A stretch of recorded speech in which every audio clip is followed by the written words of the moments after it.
This is Jarrod Horak. This is my second video for today's Racing Digest this week.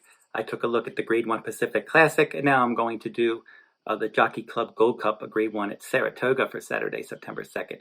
So if you're interested in checking out all of my handicapping articles, head on over to todaysracingdigest.com. All summer long, I've been posting stakes previews and recaps from Saratoga, stakes recaps at Del Mar, and much more. So head on over to todaysracingdigest.com to read all of my handicapping articles, and in the description in this video I'll provide a link to those articles.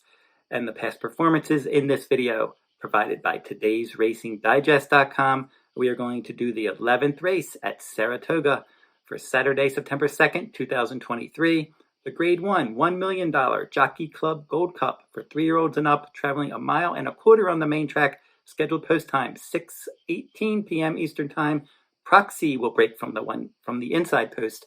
Joel Rosario is listed to ride for trainer Mike Stidham. This 5-year-old son of Tappet has been a good horse for a few years now.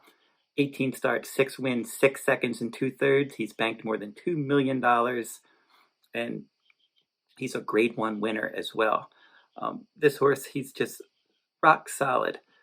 He was second in 2022 in the Grade 2 New Orleans Classic. He rallied from off the pace. He was third in the Ben Ali, stalking the pace in the Blame Stakes.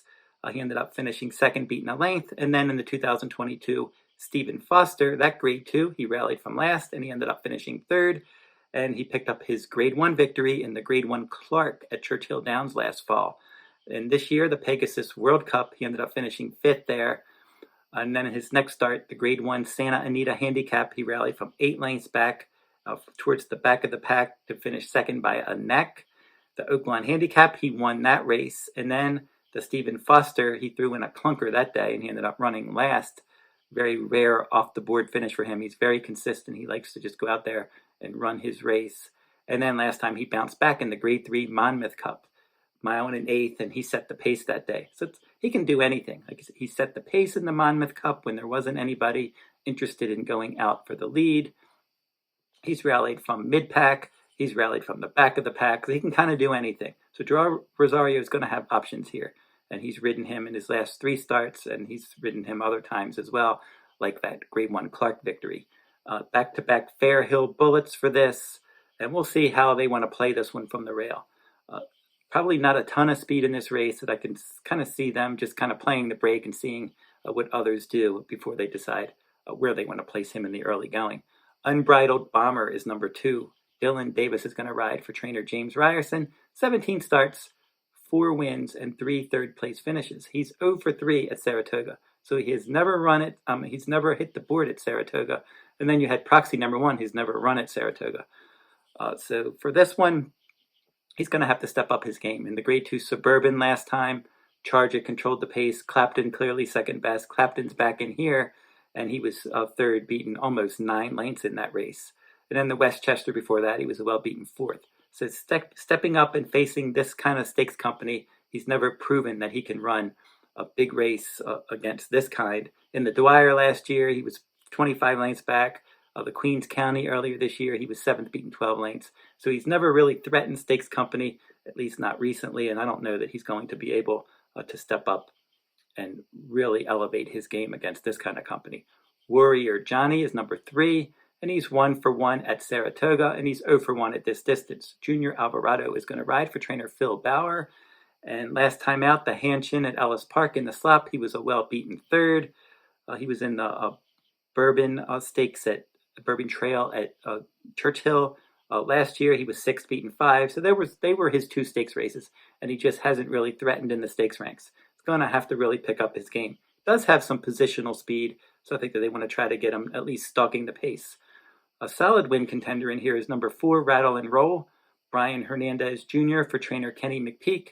And this horse, when he runs these 1 1/8, 1 3/16, those kind of races, these longer graded events, he's just always right there, or at least that's been the case recently. He's 8 for 19 lifetime, 2 seconds, 2/3. He's banked almost $1.7 million. 0 for 1 at Saratoga and 2 for 3 at the distance, and those 2 wins were at 1 3/16 in the Grade 3 ranks. He won the American Derby last year at Churchill Downs, and then he won the St. Louis Derby, the Grade 3 Oklahoma Derby, Then he tailed off and they rested him, brought him back this year. The Ben Ali Stakes began a good stretch of races for him. In that grade 3 race at 1.316, he rallied from 6th in a 7-horse field to win that one. And then after that was the grade 3 Pimlico Special, and he got up by a nose that day. A big late run running down Speed Bias, and Clapton was more than 4 lengths behind those two in third. The grade 3 Blame Stakes, he rallied to win that one. And then the Stephen Foster, that grade 1 last time out, West Willpower was my top choice because I thought he would have the technical edge, and he did. And West Willpower was able to get the jump on Rattle and Roll and hold on and win by a half length. So now Rattle and Roll has been freshened since that race. That race was July 1st, and he was pretty busy before that. He ran on March 25th, and then April 22nd, May 19th, June 3rd, and then July 1st. So they had a good stretch of races in there. They wanted to give him a little bit of a freshening before this late summer, fall campaign. And looking for these longer races, that's the key. They want him to go, like I said, 1 1/8, 3/16, 1.25 miles. That's a good distance, right in his wheelhouse, and he should be finishing. Clapton is next, recent purchase. Chad Summers has this one now. Juan Alvarado used to have this one. He's 5 for 22 with 4 seconds and 6 thirds. He's never run at Saratoga, and he's run 2 times at the distance with a second and a third. If you look at his overall form, he did win the grade 3 Ghost Sapper at Gulfstream Park. That was on April 1st. But then his last 2 races, 1 3/16 Pimlico Special, he was sitting a good technical trip, but he just couldn't make up ground in the stretch. And he finished third, beaten 4 1/4 lengths. And then in the Suburban last time, same thing. Decent technical trip, worked his way up to second. And then he just kind of petered out in the stretch, second, 4 3/4 lengths behind Charge It. So he just hasn't been able to break through in the stretch and come running at these longer distances. And I think that's probably going to be what's going to happen again. He's going to sit a decent technical trip under Irad Ortiz Jr., but I don't know that he's going to have enough in the stretch at this distance against this company to be able to threaten, at least for the win. Second, third, or fourth, certainly I think he can hit the board. Tyson is an interesting horse, switching from all-weather ground to dirt for trainer Josie Carroll. This is a son of Tappet. Smart Strike is the dam sire. Don't think he's going to have a lot of problem with the distance, and if he does handle dirt, it's a little bit interesting in here. In his career debut, all-weather ground at Gulfstream Park, March of 2022, he was all over the pace, and he won that one by a length. And then he came back this year at Woodbine, optional claiming race. He wired the field there by more than 3 lengths. And then the Grade 2 Eclipse Stakes, he tracked the pace, dropped back, and then he came on and he finished third. The Dominion Day, it was a Grade 3 at 1 1/8. He rallied from 7th place to win that race. And then he also won the Seagram Cup last time, a Grade 2, 1 1/16, and he was all over the pace there, and he won by 3. So when the pace is slower, he can get out there and set the pace, like he did in the Seagram Cup, like he did in his optional claiming win, like he did in his maiden win. So he's able to take advantage of slow pace scenarios and set the pace when nobody wants to go.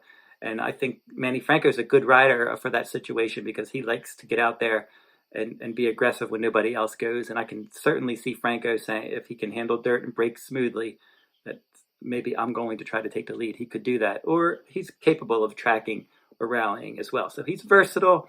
He's 4 for 5. He certainly has a nose for the wire. He has a nice pedigree. He's interesting in here. We'll just have to see how he handles the main track. Duke of Love for trainer Josie Carroll is a 4-year-old Cupid colt, and he's 4 for 12 lifetime with a second. No starts at Saratoga, and he has won at this distance before. He's 1 for 2. And he ran in the Queen's Plate last year, but he was up the track. But he did win the Prince of Wales Stakes, 1 3/16 at Fort Erie, the second leg of the Canadian Triple Crown in the mud. He tracked the pace, and he won that one by 3/4 of a length. And then he tailed off for a few starts, and then he bounced back in the West Virginia Governors, a Grade 3 at Mountaineer last time on a good track. He stalked. He won that one. Luis Contreras was aboard for his last win. He rides back. So Duke of Love is one that I think can be forwardly placed. Just not sure. If you look at his overall speed ratings, other than the West Virginia Governors, a little bit low. I think he's a cut or 2 below some of the top contenders in here. Bright Future is interesting for Todd Pletcher.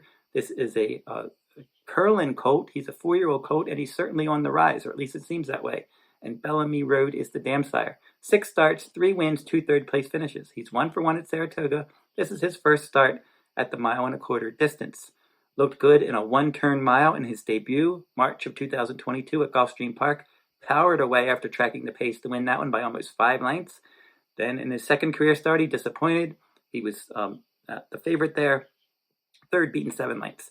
Came back in April of this year in his first start, and he was strong again in a one-turn mile at Gulfstream. He won that one.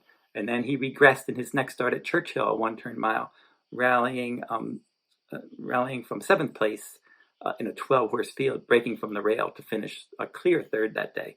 And then the Grade 2 Brooklyn threw in a complete clunker there. He was 8th early. He moved up to 4th, and then he just dropped back. He dropped like a rock. He was 8th, 43 lengths back. They just eased him there. He just couldn't get the distance. Next, a long-distance specialist won that race. And then in his next start at Saratoga, one of his better efforts, and he really jumped up and ran huge at 11-1. Mile and an eighth, optional claiming 62.5, non-winners 2 other than July 21st at Saratoga. And from post 6 in a 9-horse field, he tracked the pace in second and he powered away under Javier Castellano, and he won by almost 5 lengths. That was a big effort. He beat Speed Bias, and Speed Bias was one that had almost won the Pimlico Special. So he defeated a solid horse last time out, and he looked good doing it. Now, can he step up and run that same kind of race in the stakes ranks? Not sure, but we're going to find out in here. Just forget his Brooklyn. That was his only stakes race. That was too bad to believe. None of his other starts were that bad. He was competitive in all of his other races. He's a 3-time winner. He proved he can handle the track at a mile and an eighth last time out. And I think from that outside post, he's probably going to end up tracking the pace. So I can see bright future running a quality race in here. I just don't know, since he's from the Pletcher barn, maybe he'll take too much money. He still has to prove that he is a stakes quality animal. Some horses like this, they run well against lesser competition, but then they step up and they just can't do it. I'm intrigued by Tyson in here. I think he's very interesting, not concerned at all about the distance. I like his winning spirit and his versatile running style. We're just going to have to find out how he handles dirt.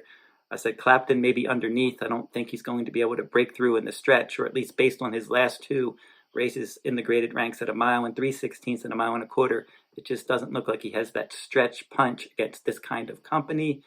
And looking to the inside, certainly Proxy, more than capable of winning this race. He's a Grade 1 winner, but we'll have to see how he does at the mile and a quarter distance. He is 0 for 2 with a second at this mile and a quarter distance, but he did handle it in the Santa Anita Handicap when he just missed by a neck. So Proxy's one that I can certainly see him being right there.